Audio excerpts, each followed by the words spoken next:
Hey Seekers! I hope you can hear me well. You are joining me on a fallen tree in a lake that I'm sitting on.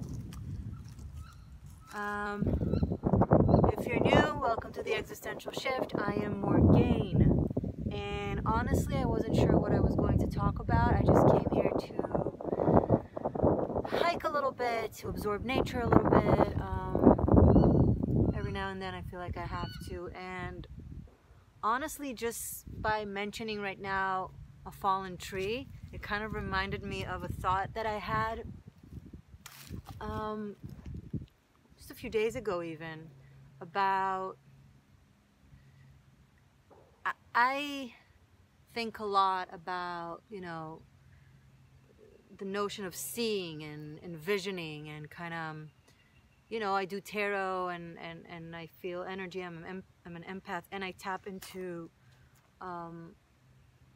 source. You can call it the Akashic Records, you can call it whatever you want, but I tap into all sorts of consciousness that allows me to see what will be. Now, before I go into it, it's a little bit of a more complex notion than just seeing the future, because I believe in the multiverse. I believe in parallel universes. I believe that there's endless, infinite possibilities that are occurring at once, just in different universes, or in different, state of frequencies. You can refer to as dimensions. So I do think the future is infinite and full of possibilities. So the whole notion of seeing the future is problematic in a metaphysics way, like if you really think of our existence. But even so, there is still limitations to the human consciousness, to the human mind. We are not actually living the experience of infinite possibilities. We're actually here experiencing kind of limited possibilities, because most of us are, bound by our own soul contracts. You can refer to also maybe karma, things that we've echoed in the past are now returning to us. Not as much as the notion of good versus bad. You did something good, you get something good, or you did something bad, you get something bad. I just believe whatever it is you put out there, that's the energy you echo on, and that's what you live and experience. The outside is a reflection of the inside, so whatever you do, you experience in return outside of you. So I know we're limited with that because of our limited point of view as human beings, which we chose for this experience. So it's not that bad, I guess. And we are bound to contracts that we ourselves signed for the sake of this expansion that we're experiencing here. Okay, this universe is infinite, and it experiences itself through all of us, through all of our eyes. I like to always say that the number of truths is like the number of sets of eyes. So what you experience of life, your experience of life right now, is the way the universe and this existence, is studying itself in a way. You're kind of a reflector to this existence, all of us. So even though I do believe in infinite possibilities and infinite realities, I still have to address to you and come from the understanding that we are living a 3D, physical, somewhat linear life experience. So within that, I would like to talk about seeing, visioning, foreseeing, forecasting. Those of you who feel like they have that gift, the ability to tap into the source consciousness and kind of see the ripple effect of the cause and effect, the butterfly effect. You read the energies as they are now, therefore you can see where it's leading towards. So this will mostly be for you guys, but you know what, actually this is for anybody, because even if you don't feel like you have that, just so you'd understand what people like that are basically living with, and the challenges. And what I'm going to also give, other than the explanation of what it is, I will also give some advice on how to handle the challenges within that for those of you who are seeing, who see. So, imagine you as a seer being in a field, an open, empty field, and there are people next to you, around you, to your right and to your left, looking into the horizon. You're all looking into the horizon, and you look right and left, and you say to your peers, "Hey, do you see this tree? This gorgeous, beautiful tree?" And they're like, "What? No, there's no tree. It's just an empty, open field. What are you talking about?" Now, you, as the person who sees that tree, what you're seeing isn't the tree. What you are tapping into is the energy. It's the source of the seed that is planted inside the ground, that with time and water and sun and nature will grow into a plant and into a bigger plant and then into a tree. And you already see it. Now, because of the whole past, present, future isn't actually linear as opposed to horizontal. It actually, everything happens simultaneously, just in different different universes. It's not ahead, it's not behind, it's parallel. That's why we can read the past and the future, because we're not actually putting ourselves somewhere else. We're in the same place, we're just tapping into a different frequency that puts us in a parallel dimension where the future is happening or the past is happening as opposed to has happened. So you are an empath, you're open, your channels are open to source, to creation, to the possibilities, and you already sense and see the possibility of the future where this seed in the ground that no one else is even conscious of, because they're only in their current dimension, current frequency, current experience. They're not tapped into other, what I was saying. So you see that tree, but people around you are like, "You're crazy. No, there's no tree. Obviously, there's nothing there." Now, if you were to try to argue that, they will see you as mad. If you were to just be like, "Okay, whatever," and then go over there and try to climb that tree that you see, you would fall straight on your booty. Because physically, in this dimension that you're living in, even though your mind, your consciousness is expanded to the future and you see the tree, your physical body, your physical experience, there's no tree, okay? And you come and you try to climb it because you see it, you imagine it's like the hologram of it, and then you fall on your ass. So imagine a situation in your life where you sense that something can happen or should happen or will happen, and you start behaving already as if it's already there. Good case scenario, you'll fall on your butt. Worst case scenario, the seed is no longer a seed. You're meeting it when it's a plant, when it's a little plant with small leaves, and it's super weak and frail, and it has great potential of becoming a marvelous, beautiful, glorious tree, but it's not there yet. It's just not there yet. And let's say you still see that tree, that powerful oak tree that can hold you, right? And you go and you climb it. What happens? You smash it, you squash it, and then you completely delete the possibility of that becoming that tree. So you basically create tapping into a different existence possibility out of many endless possibilities where there is no tree, or where instead of allowing it to, instead of the tree being given free range to grow, someone comes and sits on it when it's not ready. So it dies, okay? So here's your challenge as a seer, and that's the biggest challenge and somewhat of a curse for people who have vision, who can see forward to the future. You can't act as if it's already existing. I'm sorry if I'm being weird with my hands. I'm not a freak. I'm just, there's a lot of bugs around me. So I'm trying to do this without making it seem like I'm doing this to the bugs. Anyway, I'll put my hat back on because it was helpful.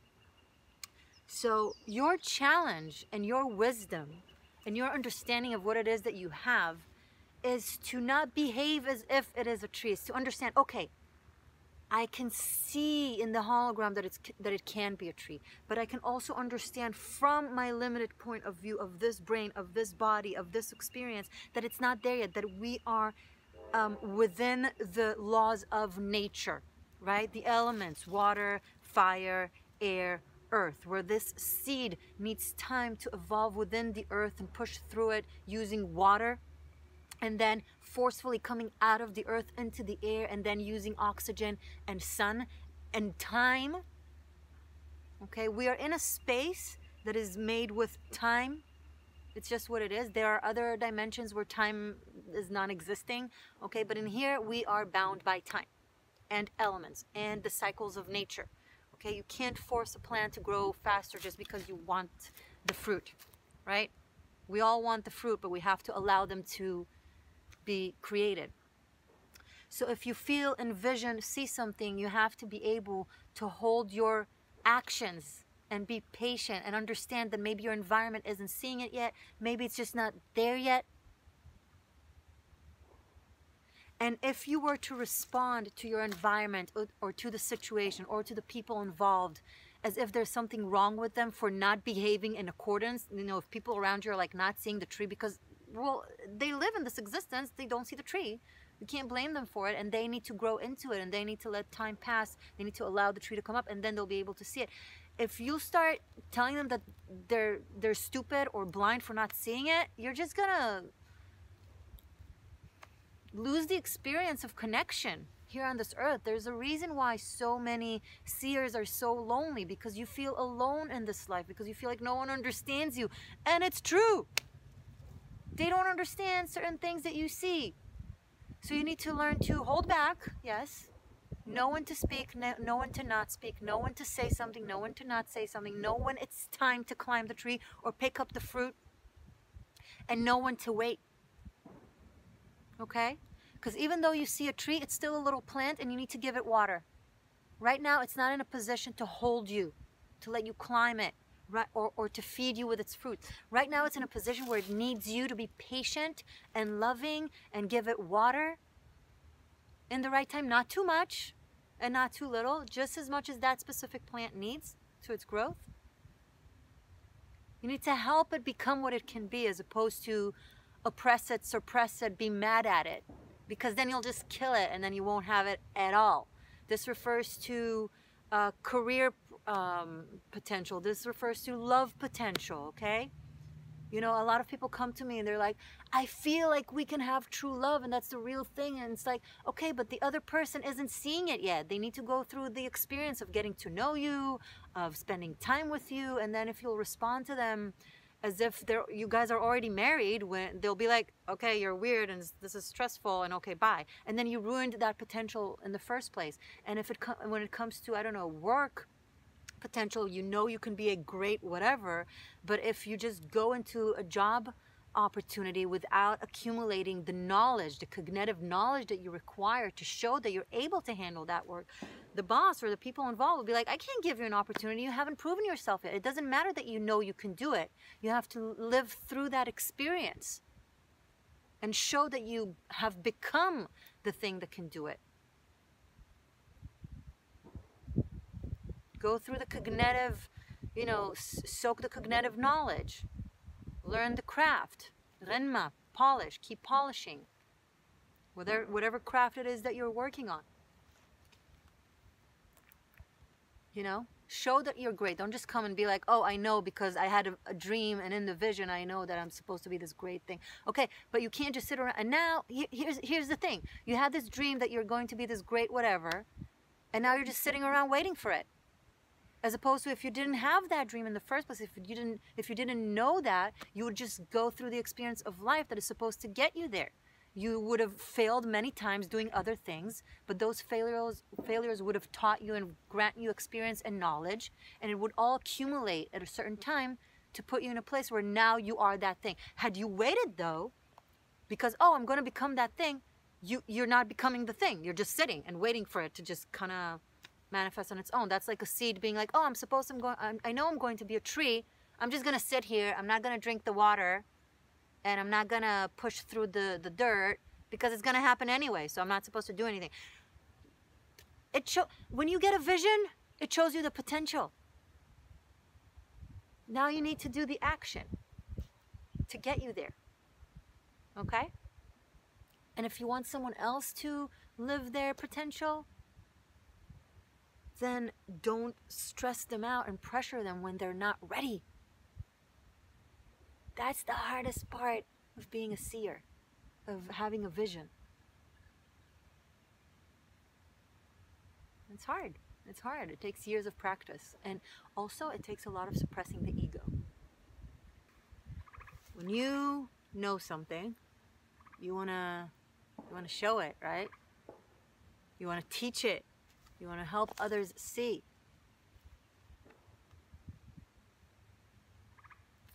Once you do that, you basically go against the purpose of it. Sight is not an easy thing, you know, having sight. It requires you to be super, super strong with yourself, to have massive control over yourself, over your ego, aka needing to prove to others that you know better, because you won't. If they can't see it in front of their eyes, you can't convince them. Not if they're not ready. It's a process that you need to be very patient with, okay? And you also need to be strong with yourself, like harnessing your own will, because you get excited of what it is that you see or you feel or you envision, and you want to live it already, but you have to live the journey towards it. And it requires a hell of a lot more patience, because you see where you can be, and there's a dissonance between where you can and should be and where you are at this moment, where you can be in this place of work versus where you are at this moment, where you can be with this person in this relationship versus where you guys are at this moment. Dissonance, it hurts. It takes a whole lot of breathing in and breathing out. Because look at this tree. You don't want it to fall down broken. You want it to be awesome and alive and well. And this leads me to another aspect, to the other extreme of it. Once the tree, okay, let's say you've done all that because you're awesome and you're in tune and you listen and whatever. Let's say you've done all that and the tree is now all grown and it has fruits.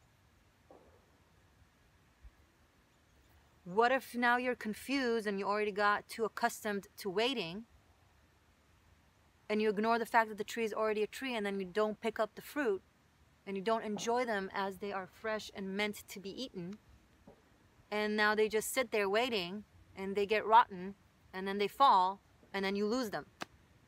So it just you didn't grab it. In a space and existence of time, timing is key. I will say this again. In a space, dimension, and existence of time, timing is key. If it's not there yet, let it become that. Also contribute with little steps towards what will help it become that. Not with pressure, not with control, but just be flowing with the nature of things, okay? You have a feeling someone is your true love, but you just met. Okay, instead of proposing to them in the first day and them running off, okay, call them twice a week. See them once a week. I don't know, do whatever the dating rules in this weird world are. Whatever the dating rules are. Follow that. Help it become, okay?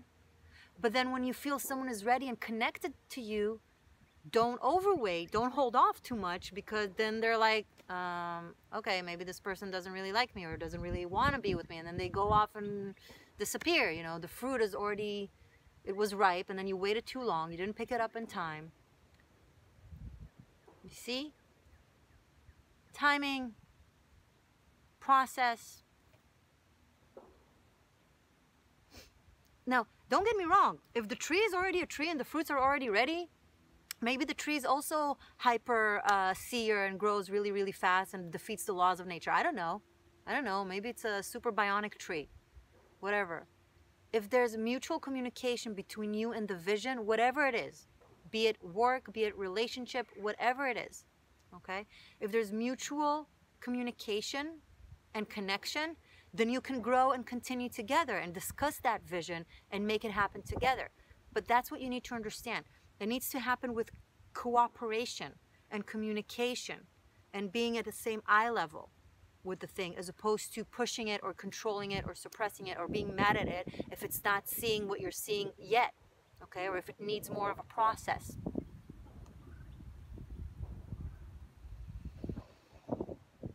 Sorry, I'm enjoying the breeze. That is really, really helping. A breeze just started and it's getting all the bugs away from me, so I'm very, very grateful to Mother Nature for helping me. It's just the right breeze to help get all the bugs out, but not interfere with my work here. So, I think that was that. Thank you, my beautiful seekers, seers, people who don't understand seers, for being here and tuning into me. And I will soon start uploading the tarot scopes for May. Happy birthday to all the Earth Angels, Taurians out there, myself included. My birthday is also coming soon. Yeah, I also uploaded on my Tarot Masterclass the Fool. We've started the journey of the major arcanas, the high advisors. I already did all the minors are already up, all the court cards are already up, and I just uploaded the Fool. Next will be the Magician. I do it as I go. I let it speak to me, and then I upload it. All the links below. That's it, guys. Thank you for joining me on my you know what? Let me show you around a little bit. I mean, let's chat now. Okay, let's just chat. Let me take this off. You guys caught on a. Okay, we can't fall. All right. Let's. You know what? You can walk with me instead, like this. That way, if it falls, I can grab it. So I'm walking slow because I'm being careful not to fall. Can you see? Okay. Let's sit a little bit over here. If you guys like this style, by the way, I also did a video about wolves a few months back. It's on my 13th element playlist, which is the same playlist I'm going to put this one on. Hi. Hello. Every now and then I just gotta escape and breathe.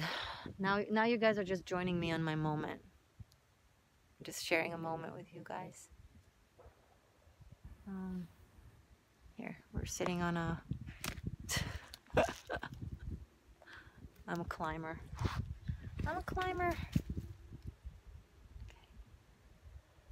All right. Let's see if there's anything else I can tell you guys before I leave.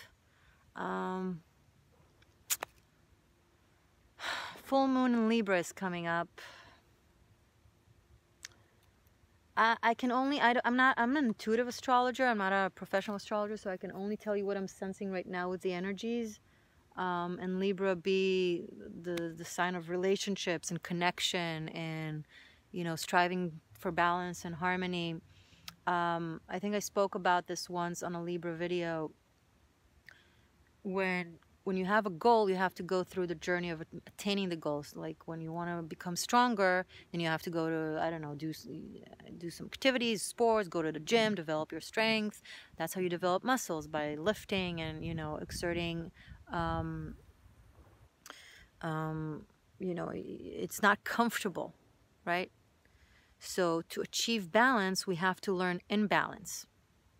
Right? The way to achieve balance is to understand the extremities first, you know, the extreme right to extreme left.